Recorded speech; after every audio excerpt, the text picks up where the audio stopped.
ഹാജർ ബീവി എന്ന ഒരു ഭാര്യയുണ്ട്.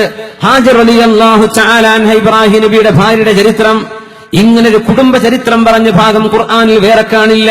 മക്കയിൽ ആരുമില്ലാത്തിടത്ത് അവരെ ഉപേക്ഷിച്ച് തിരിച്ചു നടക്കുമ്പോഴാണ് മക്കയിൽ ആരുമില്ല. കഅബ പോലുമില്ലല്ലോ. അപ്പോ കഅബ പോലുമില്ല. മക്ക പോയി കണ്ടവർക്കറിയാം, ഒരുപാട് കുന്നുകളാണ്. ആ കുന്നുകൾക്കിടയിൽ കഅബയുടെ ഫൗണ്ടേഷൻ മണ്ണിൽ മൂടിക്കിടക്കുന്ന കാലം. റബ്ബനാ, അല്ലാഹുവേ, റബ്ബനാ ഇന്നി അസ്കൻതു മിൻ ദുർരിയതി ബിവാദിൻ ഗൈരി ദി സർഇൻ റബ്ബനാ ലിയുഖീമുസ് സ്വലാഹ്. അല്ലാഹുവേ, ആരാരുമില്ലാത്ത സ്ഥലത്ത് എന്റെ ഭാര്യയെ ഞാൻ ഒറ്റക്കായി പോകുമെന്ന് പടച്ചവനെ ഒറ്റക്കാക്കി പോരുകയാണ്. അവര് നിസ്കാരം നിലനിർത്താൻ വേണ്ടി ആരും ഇവിടെ ഇല്ല പടച്ചവനെ, പക്ഷെ ഞാൻ നിന്നെ ഏൽപ്പിച്ചു പോവുകയാണ് റബ്ബേ. എന്തിന്? ഇവര് നന്നാവണം, അള്ളാഹുവിന്റെ കഅബാലയം ഇവിടെ ഉയരണം, അള്ളാഹുവിന്റെ പള്ളി വരണം, ഇവിടെ നിസ്കരിക്കുന്നവർ വരണം, എന്റെ കുടുംബം, എന്റെ മക്കള് നിന്നെ ഓർക്കണം പടച്ചവനെ. നിന്റെ തീരുമാനപ്രകാരം എന്റെ ഭാര്യയെ ഞാൻ കൊണ്ടാക്കി പോരുകയാണ്. ഹാജർ ബീവി തിരിഞ്ഞിന്ന് ചോദിച്ചു, ഇബ്രാഹിം അലൈഹിസ്സലാം, നിങ്ങൾ എന്നെ ഉപേക്ഷിച്ചു പോവാണോ? ഗൾഫിലേക്ക് പോകുന്ന ഭർത്താവിന്റെ ഒരു പ്രതീതി പെണ്ണുങ്ങൾ ആലോചിച്ച് നോക്കൂ. നിങ്ങൾ ഉപേക്ഷിച്ചു പോവാണോ? ഇബ്രാഹിം നബി ഹി നോഡഡ്, തലയാഴ്ത്തിന്ന ബഹുമാനപ്പെട്ടവരെ സംസാരിച്ചില്ല എന്നാണ്. കാരണം സ്പീച്ച്ലെസ് മൊമെന്റ്സ്. എന്താ പറയാപ്പോ? ഇബ്രാഹിം തലയാഴ്ത്തി ഞാൻ പോവാണ് എന്നർത്ഥത്തിൽ. പിന്നെ ഒരു ചോദ്യമേ ഹാജർ ബീവി ചോദിച്ചിട്ടുള്ളൂ എന്നാ. ഒരൊറ്റ ചോദ്യം, വേറെ ചോദ്യം. ആദ്യം ചോദിച്ചു, നിങ്ങൾ പോവാണോ? ഇനിയും കുഞ്ഞിനോട് ആക്കി പോവാണോ? എവിടെ? ബസ് സ്റ്റാൻഡിലല്ലേ ആക്കി പോണത്, റെയിൽവേ സ്റ്റേഷനിലല്ല. ഒരു പെട്ടിക്കട പോലുമില്ല, പോകട്ടെ ഒരു വെള്ളം കുടിക്കാൻ കിണർ പോലുമില്ലാത്ത സ്ഥലത്ത്. നമുക്ക് ചിന്തിക്കാൻ പറ്റുമോ? അതൊക്കെ ചിന്തിക്കാൻ പറ്റൂ.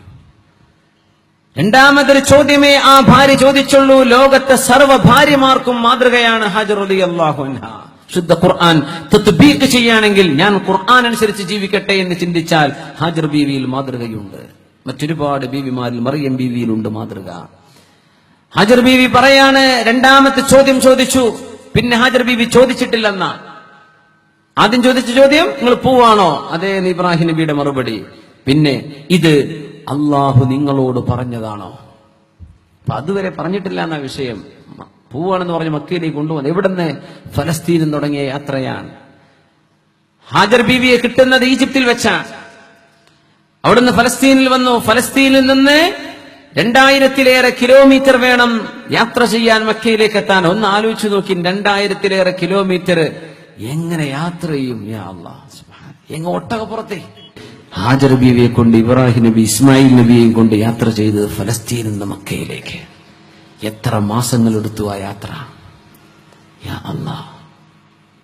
ചോദിക്കുകയാണ്. അപ്പോഴൊന്നും ഇബ്രാഹിം പറഞ്ഞിട്ടില്ല, ഇത് അല്ലാഹുവിന്റെ തീരുമാനം, പോവാണെന്ന് പറഞ്ഞു. പോവാൻ ഞാൻ റെഡിയാണെന്ന്. രണ്ടാമതൊരു ചോദ്യം ചോദിച്ചത്, ഇബ്രാഹിം നബിയെ, ഇത് അല്ലാഹു നിങ്ങളോട് പറഞ്ഞതാണോ ഞങ്ങൾ ഉപേക്ഷിക്കാൻ? അതെ.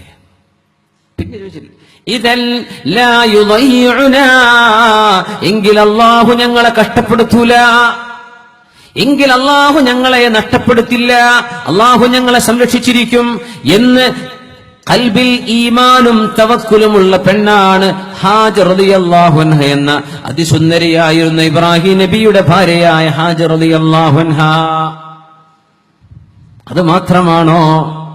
ഭർത്താവ് ഗൾഫിലേക്ക് പോയി കഴിഞ്ഞാൽ, ഭർത്താവ് ജോലിക്ക് പോയി കഴിഞ്ഞാൽ, മറ്റെവിടേക്കെങ്കിലും ഒരൽപ്പകാലത്തേക്ക് മാറി താമസിച്ചു കഴിഞ്ഞാൽ പിശാച് വീടിന്റെ ഉള്ളിലേക്ക് കടന്നു കയറുന്ന ഒരു ലോകത്ത്, മനസ്സിന്റെ ഉള്ളിലേക്ക് പിശാചിന്റെ ചിന്ത വരുന്നിടത്ത്, വീട്ടിലേക്ക് കയറി വരുന്നവർ, മക്കളെ സ്കൂളിൽ കൊണ്ടാക്കുന്ന ബസ്സിന്റെ ഡ്രൈവർ, അല്ലെങ്കിൽ വാഹനം കൊണ്ടുവിടുന്ന ഓട്ടോറിക്ഷയുടെ ഡ്രൈവർമാര്, അല്ലെങ്കിൽ പാലോ പാത്രമോ കൊണ്ടുതരുന്നവര്, അല്ലെങ്കിൽ മീൻ മേടിക്കാൻ മീൻ കൊണ്ടുതരുന്നവര്, ഇങ്ങനെ ഒരുപാട് ആളുകളുമായി ഇടപഴകുമ്പോഴേക്കും തനിക്ക് ജീവിക്കാനുള്ള എല്ലാ സൗകര്യങ്ങളും ചെയ്തിരുന്ന് ജീവിതത്തിന്റെ ഭാരം ഏൽക്കാൻ വേണ്ടി യാത്ര പോയ ഭർത്താവിനെ മറന്നുപോകുന്ന പെണ്ണെ ഹാജർ ബീവി റളിയല്ലാഹു തആല അൻഹ ചാരിത്രശുദ്ധിയുള്ള മകളാണ്, മോളാണ്. അത് മാത്രമല്ല, പിഞ്ചു കുഞ്ഞിനെ കയ്യിൽ വെച്ചിട്ട് ഓടിപ്പോകുന്ന പെണ്ണുങ്ങളെ ഒന്ന് ഓർത്തു നോക്കണേ. ഇബ്രാഹിം നബിയുടെ പൊന്നുമോൻ ഇസ്മായിൽ നബി അലൈഹിസ്സലാം വാപ്പയെ കണ്ടത് വളരെ കുറഞ്ഞ കാലമാണ്, വളരെ കുറഞ്ഞ കാലം. ഇബ്രാഹിം നബി പിന്നെ യാത്ര പോയി തിരിച്ചു വരുന്നത് ഓടിച്ചാടി നടക്കാൻ പ്രായമായപ്പോഴാണ്. ആ സമയത്ത് വാപ്പ വന്നപ്പോൾ പൊന്നുമോൻ ചോദിച്ചിട്ടില്ല, ഉമ്മാ ഈ വന്ന മനുഷ്യൻ ആരാണ്? അങ്ങനെ ഒരു ചോദ്യം ഇസ്മായിൽ നബി ചോദിച്ചില്ലെന്നതാണ് അത്ഭുതം. ഭർത്താവ് 2 കൊല്ലം ഗൾഫിൽ നിന്ന് കഴിഞ്ഞ് വന്നാൽ പിന്നെ ആദ്യത്തെ 2 ആഴ്ച ഉമ്മാന്റെ കൂടെ ഉറങ്ങാൻ പറ്റുന്നില്ല, കുട്ടിന്റെ ഉമ്മാന്റെ കൂടെ. കുട്ടി ഉറങ്ങാൻ വിടൂല. ഈ പരിചയമില്ലാത്ത ആളെങ്ങനെ ഞാൻ ഉറങ്ങാ? ഈ ആളെ കൂടെ എങ്ങനെ ഉറങ്ങാ? കുട്ടി കരച്ചിലാണ്.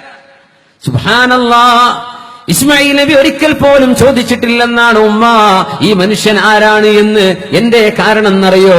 വാപ്പ സ്ഥലത്തില്ലാതിരുന്ന സമയത്ത്, ഭർത്താവ് സ്ഥലത്തില്ലാതിരുന്ന സമയത്ത് ഇസ്മായിൽ എന്ന പൊന്നുമോനോട് വാപ്പയെ കുറിച്ച് ഒരുപാട് പറഞ്ഞു കൊടുത്ത ഉമ്മയാണ് ഹാജർ ബീവി റളിയല്ലാഹു അൻഹാ. പ്രവാസിമാരായ ഭർത്താക്കന്മാരുള്ളപ്പോ അവരുടെ ഭാര്യമാർക്ക് മാതൃകയല്ലേ ഹാജർ ബീവി റളിയല്ലാഹു അൻഹാ. പൊന്നുമോൻ വാപ്പയെ മറന്നുപോയിട്ടില്ല. പൊന്നുമോൻ വാപ്പയെ കുറിച്ച് ആരാണെന്ന് ചോദിച്ചിട്ടില്ല. എന്റെ നിരന്തരമായി ഉമ്മ പറഞ്ഞു കൊടുത്തിട്ടുണ്ട്, കുഞ്ഞിനെ പഠിപ്പിച്ചു കൊടുത്തിട്ടുണ്ട്. വാപ്പയുണ്ട് ഇബ്രാഹിം അലൈഹിസ്സലാം, അള്ളാഹുവിന്റെ നബിയാണ് ഇബ്രാഹിം അലൈഹിസ്സലാം. മോന്റെ വാപ്പ അള്ളാഹു ഇഷ്ടപ്പെടുന്നത് മാത്രം ചെയ്യുന്ന ആളാണ്. അങ്ങനെ ഈ കുഞ്ഞിനെ നിരന്തരമായി വാപ്പയെ കുറിച്ച് പറഞ്ഞു കൊടുത്ത ഉമ്മയാണ് ഹാജർ റളിയല്ലാഹു അൻഹാ. വിശുദ്ധ ഖുർആൻ പഠിപ്പിച്ചില്ലയോ ഹാജർ ബീവിയെ കുറിച്ച്?